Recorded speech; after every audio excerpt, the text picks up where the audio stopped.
Telah alat bukti sengketa tata usaha negara, yaitu tentang keabsahan akta perkawinan. Nah, pertama-tama teman-teman saya akan memperkenalkan diri mereka. Yang pertama, nama saya Marianus Yantisiopolo. Saya Nursakinah Putri Aliman. Nama saya Pesanakan. Saya Jihan Fahira. Saya Gerald Tinggi Utumulawa. Saya Maria Revolusi Nai. nah itulah teman-teman saya yang akan membawakan materi kita sore hari ini. Jadi kita akan masuk ke materi pertama. Baik teman-teman, sebelum kita masuk ke pembahasan terkait dengan kasus yang akan kami bawa, yaitu telah atas alat bukti dalam sengketa tata usaha negara, sengketa keabsahan akta perkawinan, alangkah baiknya kita mengetahui dulu kronologis dari sengketa ini, sehingga teman-teman semua bisa menyimak pembahasan berikutnya dengan baik. Kita akan masuk ke kronologis gugatan. Gugatan ini dimulai pada tanggal 9 Januari 2024. Junianti Peter yang diwakili oleh tim kuasa hukumnya dari kantor MJN dan Partners mengajukan gugatan di Pengadilan Tata Usaha Negara atau PTUN Kupang terhadap Kepala Dinas Kependudukan dan Pencatatan Sipil Kota Kupang.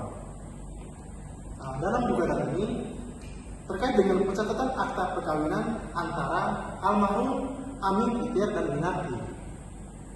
Gugatan ini terkait dengan pencatatan antara perkawinan antara almarhum Amin Peter dan Minarti yang dianggap tidak mengandung fakta-fakta hukum yang terjadi. Dalam sengketa ini terdapat objek gugatan yaitu akta perkawinan nomor 22 garing DKCS garing KK garing DISP garing 2008 tertanggal 31 Januari 2008 yang mencatat pernikahan antara Amin Peter dan Minarti. Penggugat berargumen bahwa pencatatan tersebut tidak sah karena pernikahan tidak pernah terjadi sesuai ketentuan agama Kristen di Gemit Horeb, Perunas. Seperti yang dinyatakan oleh Gereja Gemit dalam suratnya pada tanggal 20 Desember 2023, penggugat mengirimkan surat keberatan terkait penerbitan akta tersebut. Namun, pihak tergugat tidak menanggapi hingga gugatan ini diajukan di PT-nya. Penggugat mengklaim bahwa tergugat telah melakukan pencatatan yang tidak berdasarkan peraturan, sehingga melanggar asas legalitas, asas bertindak cermat, dan asas kepastian hukum.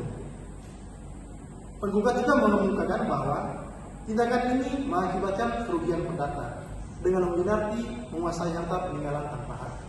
Baik teman-teman, itu merupakan kronologis dari gugatan perkara ini. Untuk selanjutnya terkait dengan pembahasan akan dilanjutkan oleh teman saya. Baik teman-teman, selanjutnya kita masuk pada latar belakang. Sengketa dalam ranah tata usaha negara sering melibatkan keputusan administratif yang dianggap merugikan hak-hak perdata warga negara atau badan hukum. Salah satu aspek yang sangat penting dalam sengketa itu adalah alat bukti. Alat bukti yang dihadirkan di pengadilan menjadi dasar penilaian hakim dalam menilai keabsahan tindakan administratif dan keputusan yang dikeluarkan oleh pejabat publik. Kasus yang diangkat merupakan contoh konkret di mana akta perkawinan yang diterbitkan oleh Dinas Kependudukan dan Catatan Sipil menjadi objek sengketa karena pihak penggugat dan tergugat merasa bahwa pencatatan tersebut tidak sesuai dengan prosedur yang berlaku, sehingga menimbulkan kerugian pada hak warisnya. Dalam kasus ini, alat bukti yang diajukan oleh penggugat dan tergugat sangat beragam, mencakup surat keberatan, tanggapan dari pihak gereja terkait pemberkatan pernikahan, hingga dokumen resmi yang diajukan oleh Dukcapil. Telah alat bukti dalam sengketa ini menarik karena mencerminkan bagaimana pengadilan menilai keabsahan dokumen administratif berdasarkan bukti-bukti yang diajukan.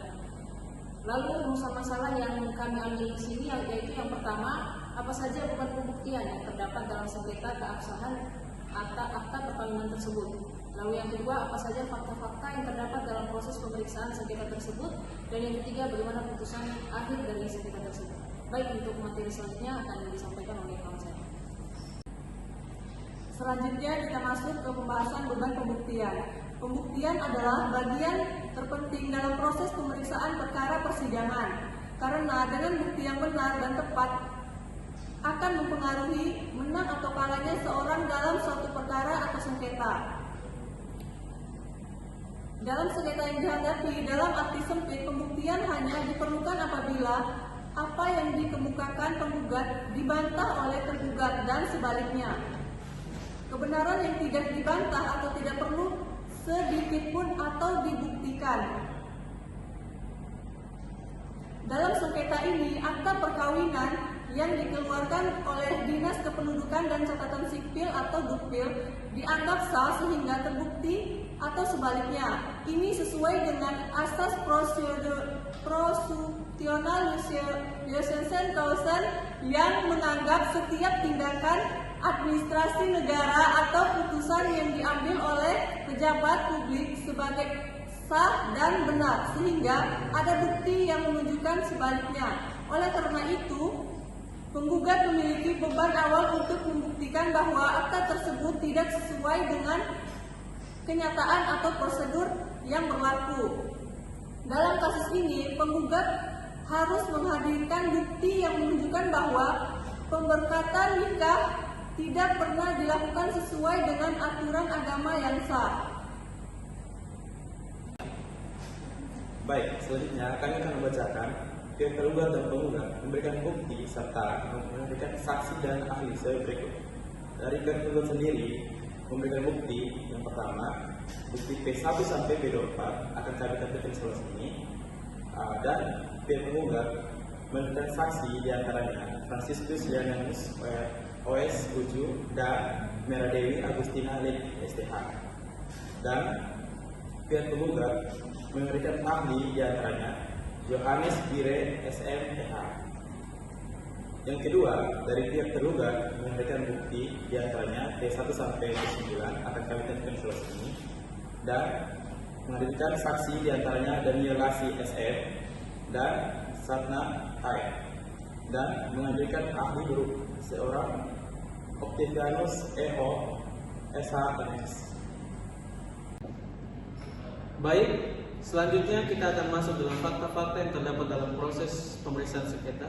Fakta-fakta pemeriksaan dalam persidangan. Yang pertama, bahwa mencermati akta kelahiran nomor 566-DKPSK.KK-2009 yang telah diterbitkan oleh tergugat pada tanggal 24 April 2009, diketahui Juniati Peter atau inkasu penggugat adalah anak yang dilahirkan pada tanggal 1 Juni 1987 dari pasangan atas nama Ameng Peter dan Ratna Angkari.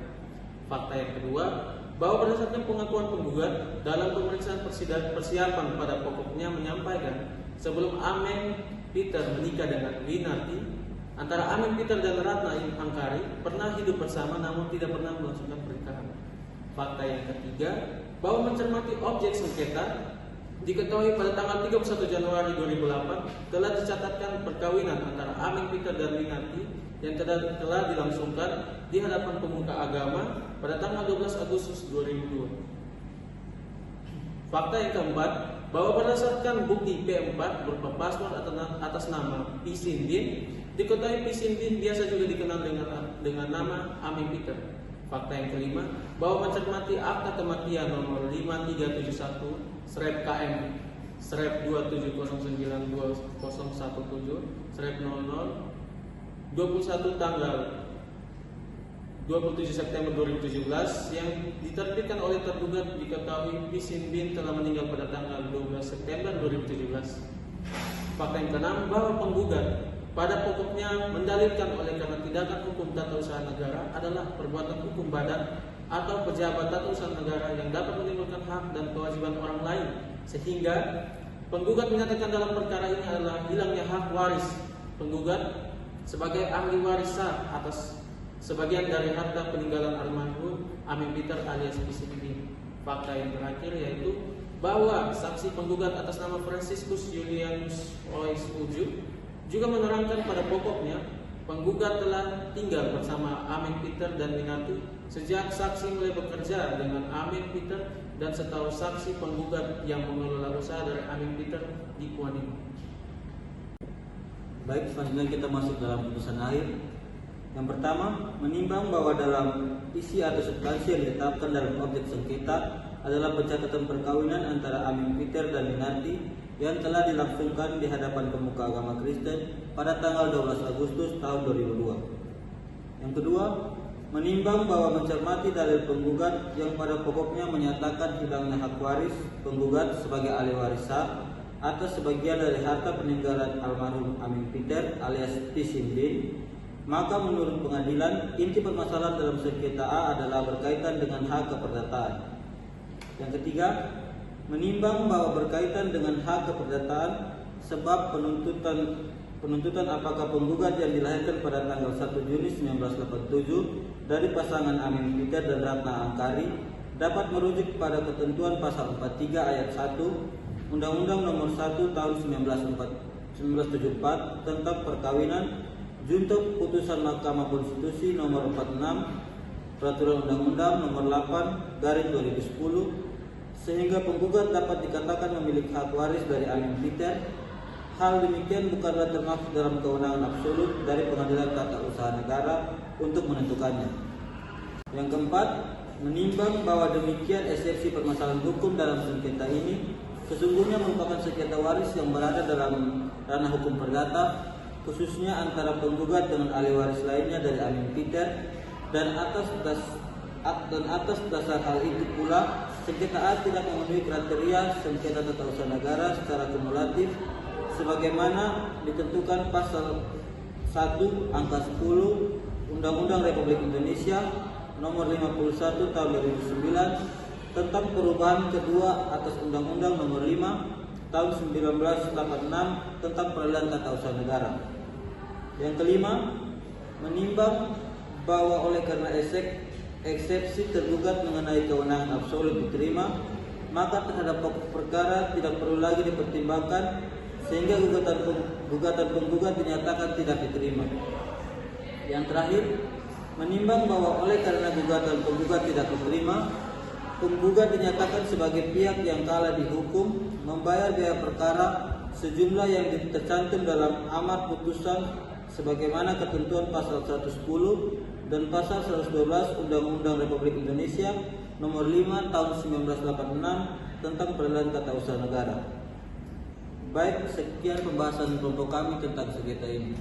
Nah, teman-teman, bagaimana sudah menerima materi dengan baik oleh teman-teman saya, bukan? Jadi, kesimpulan yang dapat kita ambil dari pembahasan kali ini yaitu kita harus benar-benar cermat sebelum mengajukan sebuah gugatan di pengadilan. Karena objek sengketa dari Peradilan Tata Usaha Negara adalah hasil-hasil atau keputusan tata usaha negara dari badan atau pejabat yang berwenang yang memiliki kekuatan hukum. Jadi kita harus benar-benar cermat, jangan sampai salah dalam mengajukan gugatan di peradilan yang berwenang. Demikianlah hasil pembahasan dari materi yang bisa kami bawakan. Semoga teman-teman semua paham. Terima kasih. Dadah.